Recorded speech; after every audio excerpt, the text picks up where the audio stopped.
All right, we are here for game 2 against our opponent Clint, K-L-E-N-T, not Clint, like Clint Eastwood. Let's see, we have lost the die roll again. We do have a 2-lander. We don't have a hollow one, but we have all the enablers we could potentially want. So we'll go ahead and keep this one. Opponent plays a Concealed Courtyard. Suggests to me potentially Eldrazi and taxes or Death and taxes. He plays an Inquisition of Kozilek. Let's see what he takes here. Obviously, he doesn't want to take the Bloodghast. Could be the Lightning Bolt, could be the Faithless Looting or the Burning Inquiry. I think we're happy to lose either one of those. But it takes the Faithless Looting. Let's see here. For some reason, our graveyard popped up. We draw another land. I think we're going to fetch for a basic mountain. And I think we're going to Burning Inquiry. We're going to go ahead and Street Wraith first, though, I think. So we don't want to lose that. And that gives us double Bloodghast, which is pretty solid. Hopefully we get at least one of these Bloodghasts in the graveyard. So we'll go ahead and cast our Burning Inquiry. We got neither of the Bloodghasts in the graveyard, unfortunately. We did get a Flameblade Adept and a Lightning Bolt, however. We do get a Flamewake Phoenix in the graveyard. We may be able to cast that eventually. So we'll pass back to our opponent. Let's go ahead and open up our graveyard here. We did lose all of our lands. We did draw a swamp here, so I guess that's not too bad. Opponent lost a Damnation, a Gideon, and a Shambling Vent. So he might be playing like the Gideon tribal deck. He does have a second land, however. We get another Faithless Looting. We're going to go ahead and I think play the Flameblade Adept. Now, we could play our Swamp here, but I think we're actually going to hold it. Next turn, we're going to cast our Faithless Looting to pump up our Flameblade Adept, and then we can play the land to get our 2 Bloodghast back. So this kind of guarantees us the land. Opponent's getting a Godless Shrine with his Marsh Flats. Opponent plays a Swamp and a Gideon of the Trials, assuming he's going to make our Flameblade Adept not deal damage, which puts him up to 4. Gideon of the Trials is a hard card to beat. We do have the burn to hopefully do it, though. All right, so we are going to go ahead and cast our Faithless Looting. We are going to pitch both of our Bloodghasts. Of course, triggers our Flameblade Adept. We'll play the Bloodstained Mire, getting both of our Bloodghasts back, and we will pass the turn back to our opponent. We can hold up Lightning Bolt. Opponent plays a Ghost Quarter. Opponent's going to prevent damage from our Bloodghast. Now to turn, we are going to go ahead and fetch with this Bloodstained Mire. We have lands in hand, so we don't have to worry about saving it for our Bloodghast. Now we can, we're going to play the Scalding Tarn, I think. And we're going to attack Gideon with our Flameblade Adept and our Bloodghast. Question is do we Faithless Looting first? Faithless Looting will bring the Flameblade Adept up to a 3-2. And that'll be 5 with the Bloodghast. I get the impression that he has a Path to Exile, though. So let's go ahead and fetch for another basic mountain. And let's go ahead and pre-combat Faithless Looting. I have a feeling that the Flameblade Adept is going to get Path to Exile. We will pitch both of our swamps, I think. Or no, we'll pitch a swamp and a Blood Crypt. Just try to save our life total a little bit. Now, we're going to attack with all 3 to kind of play around Blessed Alliance. So we can sacrifice the Bloodghast that can't deal damage. He does, in fact, have a Fatal Push. So we're going to get Gideon for at least 2. Oh, no, he has double Fatal Push, so he's going to get rid of both of our Bloodghasts. So we'll pass back to our opponent. Fortunately, we get a Gurmag Angler, theoretically, next turn. Of course, he will prevent that Gurmag Angler from doing anything, but we have it. He's got a Liliana of the Veil. He's going to make us sacrifice a creature. I'm assuming that means Gideon is going to make a... oh, he's going to turn Gideon into a creature. Okay, getting in for 4. All right, we draw another land. Let's see here. We can cast the Gurmag Angler and then get our Flamewake Phoenix to attack Liliana of the Veil. So we're going to do that. Let's see. We can kill the Flameblade Adept, Blood Crypt, Swamp, Scalding Tarn, Bloodstained Mire, another Bloodstained Mire. So that gives us our Gurmag Angler. And then we're going to get our Flamewake Phoenix. Let's see. Liliana's down. Now we're going to go ahead and play a Swamp, getting both of our Bloodghast back. And we will pass the turn to our opponent. Opponent plays Vault of the Archangel. He's got Lingering Souls. Like he's going to flash back his Lingering Souls. Lingering Souls is another card that would be really, really good with Burning Inquiry. Maybe that's worth considering. Okay, Gideon's up to 6. We actually have enough mana that we can cast both of these burn spells at Gideon, and I think that's what we're going to do. We're going to save our mountain, though, or our land for turn so we can get our Bloodghast back. So we will Fiery Temper, I will redirect, and Lightning Bolt. Gideon down, finally. We'll attack with our Bloodghast and our Flamewake Phoenix. Opponent doesn't block, so he's going to use his spirits to try to finish us off, because we are at 11, and he does have the ability of giving them lifelink. So that's going to be hard for us to attack through, is the lifelink. See what he plays. Now, we saved our land in hand again that turn so we could get our Bloodghast back. We're also going to save them so we can cast Faithless Looting next turn. And it's getting in for 4. Let's see if he activates his Vault. He does. He's going to gain 4 life. Puts us down to 7. He's putting us down to 7. We get a hollow one. Let's see what we can do here. We're going to deal 5, 6, 7, 8, 9, 10, 11 damage. That'll put him at 6. We also have Faithless Looting. I think we're going to play Faithless Looting pre-combat. We got a hollowed one and another hollowed one, plus a couple of lands. I think we're not going to be able to fetch for the rest of this game, so let's go ahead and pitch both of our Bloodstained Mires. And then let's go ahead and attack. Now, at this point, we could not cast our hollowed ones in the face of, say, like a Damnation, but at this point, I think we need to just put enough power on the table that he can't just lifelink us out of it. If he casts Damnation, I think we are pretty mostly finished anyway. So let's see if we survive this turn. I don't think he has a way to kill us this turn, but he might be able to do something that'll stall us out and thus win in the next following turn. He doesn't attack that turn, so he's going to leave his spirits back to block with. We draw Flameblade Adept. That's not a great draw here. We kind of wanted a burn spell, I think. He still has the Vault of the Archangel. I think what we're going to do is we're just going to attack with the Flamewake, the Bloodghast, and the Bloodghast. Leave our Ground Pounders as threatening, so he can't just block with spirits and then Death Touch them. So we're going to attack with the Flamewake Phoenix and the 2 Bloodghasts. He has to block at least one of them, but I imagine he'll block all 3. So he blocks 2. That's solid. That basically negates the damage that he took there. But it does get 2 of his tokens off the table. I'm not going to cast this Flameblade Adept. Actually, no. Nah, yeah, I am. I'm gonna cast the Flameblade Adept. Because it has Menace. It's another creature that can get through his spirits. Opponent plays a land. Does not attack. We get a call to the Netherworld. So we don't have a land to trigger our Bloodghast with, but we do have a call to the Netherworld, and that's what we're going to do. Oh, wait. We're not going to do that, because then we wouldn't be able to cast it.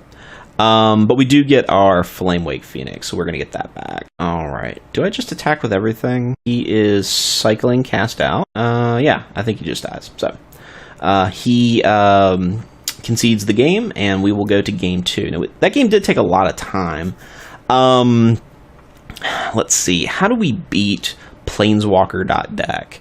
I guess some number of Inquisitions is probably better than some number of burn spells. So we'll get rid of the Fiery Tempers, I think, because those are a little weaker than Lightning Bolt. We'll leave 1 in just because removal is removal. He does have some tokens and stuff. He's likely to have Rest in Peace. He is likely to have Rest in Peace. So that being the case, I'm going to cut the last Fiery Temper and put in a single Destructive Revelry, just to kind of hedge our bets. So we'll go with that. Alright, we have a Street Wraith and a Hollow one. We also have a Flameblade Adept, Gurmag Angler, Lightning Bolt. This is a pretty solid hand. We are an enabler away from being able to cast this Hollow one on turn 1, though. So I think we'll go ahead and keep, especially since we're on the draw. Opponent does not look like he has a discard spell on turn 1. And we draw Faithless Looting, which is pretty sweet. We're going to go ahead and cycle the Street Wraith first, and we will play our Mountain and loot faithlessly. We got more lands. I think we're just going to go ahead and pitch 2 fetch lands, and then we'll play this Hollowed one. Hollow one. Going to keep doing it till I get it right. Not going to play the Street Wraith, though. We're just going to pass the turn. Opponent has to have a Path to Exile. Fatal Push isn't going to do it. Don't think he has any other discard spells, or not discard spells, but removal spells that would probably do it. Might have a Blessed Alliance. We get a Cathartic Reunion. That's not bad. We'll play our land first. I don't think... We might be playing Gurmag Angler this turn. So let's attack, see what our opponent does. There's the Blessed Alliance. He's not escalating it, however, so we are just going to be sacrificing the Hollowed One. Alright, second main phase. We're going to fetch with the Bloodstained Mire. We're going to get basic Swamp here, and we're going to play our Gurmag Angler, leaving our Faithless Looting in the graveyard for future lootings, and pass the turn back to our opponent. Opponent's got another big guy to deal with now. Plays Bloodstained Mire. Godless Shrine untapped. Looks like it's probably a Gideon or maybe another Lingering Souls. Yep, Gideon of the Trials. Gideon of the Trials gonna neuter our Gurmag Angler, unfortunately, for another turn. We get another Street Wraith. So I think we're going to cycle a Street Wraith, get a land. We'll cycle another Street Wraith, get a Flamewake Phoenix. We're going to Cathartic Reunion. We're going to be pitching the Flamewake Phoenix and the Blood Crypt. We draw another land. We are going to play that land untapped, and we're going to use it to get our Flamewake Phoenix out of the graveyard. Flamewake Phoenix is going to have to attack Gideon. Now Gideon's at 2. He can +1 him, which will put him at 3, which means he's still within Lightning Bolt range. Opponent gets a Ghost Quarter. Opponent might have something like a Damnation or a Darnation if you're so inclined. Opponent has a Lingering Souls. Gives him a couple of tokens. Imagine he's going to use Gideon to shut down Gurmag Angler for another turn. Yep, that's exactly what he does. We get another Burning Inquiry. Double Burning Inquiry plus Flameblade Adept is actually kind of neat. We're going to go ahead and cast our Flameblade Adept. And we're going to go ahead and Lightning Bolt old Gideon here. Yes, we would. Kill that guy. Now we're going to attack with the Flamewake Phoenix. He can block with both of his spirit tokens, but we have to attack, so it's not a big deal. Now, hopefully he taps out or doesn't have a removal spell here, because I feel like we're just going to attack for 7 with this Flamebladed Adept. Opponent's thinking about what he's going to do. Yeah, I imagine he double blocks here. Oh no, just going to block with the 1. Pass back to our opponent. I'm just going to get in with his 1/1. Probably means he has a Damnation. Nope, it's got a Wrath of God. Kind of the same thing. Good enough, though. Kind of saw that coming. Bring our graveyard into play here. We get an Inquisition of Kozilek. We are going to probably want to cast this Flamewake Phoenix and attack for 2. We could also Burning Inquiry and see what kind of awesomeness we get. Let's go ahead and do that. Let's go ahead and see what happens. We did not really get anything different.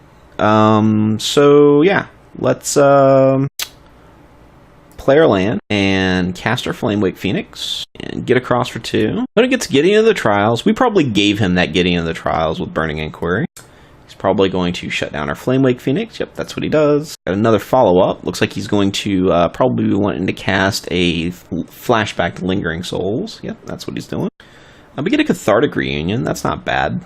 Let's go ahead and Inquisition first. Oh, of course, his only spell is a Lingering Soul. Still has a cast out in hand, though. Yeah. I've got to attack with the Flamewake Phoenix, unfortunately, so that's going to die, because he can just block with both of his spirits, and then my guy doesn't do any damage. Okay, that's fine, too. Let's see. We still got this Faithless Looting in the graveyard. I think that's probably going to be what we need to do. Yeah, let's go ahead and Faithless Looting. We draw a pile of land. Yeah, I think we're just going to pitch these lands and pass the turn. Need to draw some gas here. Opponent turns Gideon into a creature. Looks like he's just going to try to finish the game off. Gets in 5. Opponent flashes back Lingering Souls. We got a Hollow One, but I think it's just a little too late, unfortunately. We can leave Hollow One back to block Gideon of the Trials, but we can't even cast them. So, yeah. Yeah, don't think we have an option here. Yeah, unfortunately, it doesn't look like we have a way out of this, so we're going to have to concede. So we'll go to game 3. He didn't bring in anything that we saw that really is sideboard material against us. So I think we're fine with the deck the way we have it. So we're going to go ahead and just submit. We would like to play first. Let's see here. Not the best hand, but we do have potentially an early Gurmag Angler. We also have a first turn Flamebladed Adept, so I guess we'll keep. Opponent mulligans to 6. Keeps at 6. So we're going to play a Mountain and a Flamebladed Adept. Pass the turn. Opponent definitely representing some sort of removal spell here. I think we are going to, let's see, Burning Inquiry might be nice. I think that's what we're going to do. I think we're going to Burning Inquiry. Hopefully we get this Flamewake Phoenix in the graveyard. We did not. We also did not lose our Gurmag Angler, though. And let's go ahead and attack. And it looks like he has a removal spell. Yep, he has a Fatal Push. So we will, let's see, 1, 2, 3, 4, 5.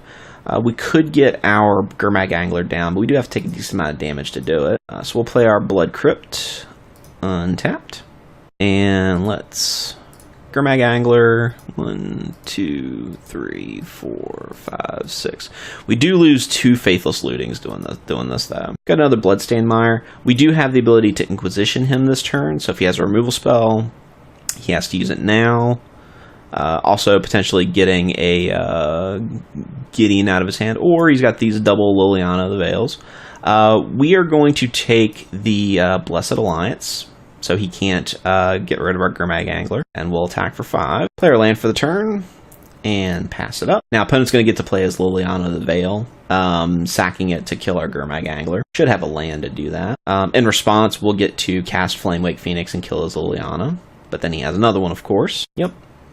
Sack our Gurmag Angler. Go ahead and get another Blood Crypt, another Bloodstained Mire, so we will cast our Flamewake Phoenix, and we have the option to attack Liliana. And of course, he can cast the other Liliana and then kill our Flamewake Phoenix again. And plays Liliana the Veil. And each player is going to discard a card. I think I'm going to go ahead and discard my Bloodstained Mire. Opponent passes back to us. We draw a Burning Inquiry. That's not bad. Let's go ahead and cast that. Opponent's going to potentially cast a spell before he loses it. Going to Fatal Push our Flamewake. That means he gets nothing out of this, and we get a Destructive Revelry that we can't cast, or we have nothing to cast with. So we get to pass the turn, and it's going to make us both discard, and it's going to flashback Lingering Souls. Lingering Souls would be awesome in our deck. I like that better than Flamewake Phoenix, actually. We got a Hollow One that we don't have the ability to cast. And we don't have the ability to not lose to Liliana the Veil. So, yeah. Looks like we have to pass the turn. And it's going to make us discard our Hollow One. And it's going to get across for 2. We get a Wooded Foothills. We're going to... I guess we have to play it. Otherwise, Liliana's going to make us discard it anyway. We're not going to sacrifice it, though. When it activates his Vault to the Archangel. We draw a land. And it's got a Sorin Solemn Visitor. Yeah. Black-white Planeswalkers. Hard to beat. It's making tokens. We draw Bloodghast. At least we can cast the Bloodghast and pass the turn. Opponent has Gideon ally of Zendikar. Gideon is what I said. Do not think that we can come back from this one, fellas. Yeah, gonna get an emblem. Opponent is ultimating Liliana. That's probably the smarter pile, I think. We are going to choose pile 2 to sacrifice. And now he's going to give all of his creatures +1/+0 and lifelink. And we're dead. Could not stop the Planeswalker train. Going to extend a handshake to our opponent. And we will see you guys in Game 3.